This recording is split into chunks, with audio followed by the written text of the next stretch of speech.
So yun guys, second client. Yan. Medyo muna para So dito to guys ano, Malainin Bago. Rancho Verde Greenhouse Block 33 Lot 5. Yun. May road lang guys no. Shoutout kay Ma'am Amor Asuke doon sa aking piso wifi sa kabila. Mamaya bubuksan na kita. Saka kay ano po, kay Jojo Nepomuceno ng Jeddah, Saudi Arabia. Maraming salamat po sa inyo. So okay na po yung piso wifi. So yung concern ng client ay yung bendo niya ay hindi daw stable.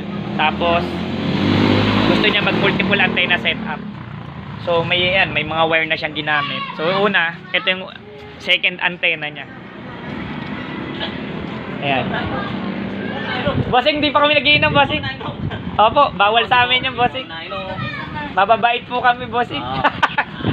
Tapos ito yung second antenna, first antenna niya, second antenna yon.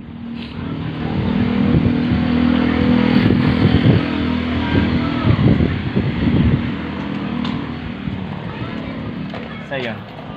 So yung dalawang antenna yung ginamit ni Clive. Pero ilalayo daw niya yung isa kasi mahaba pa naman yung wire. Nakita niyo nakabalunbon. So pinag-isa lang yung pangalan kasi hello. Ayan yung mga bata. Hello. So yun, okay na yung antenna niya. So pinag-isa na lang namin yung pangalan and then ayan, may wire pa. Pwede pa nilang layuan. So sinadjustan ko na lang kung ano yung mga dapat gawin.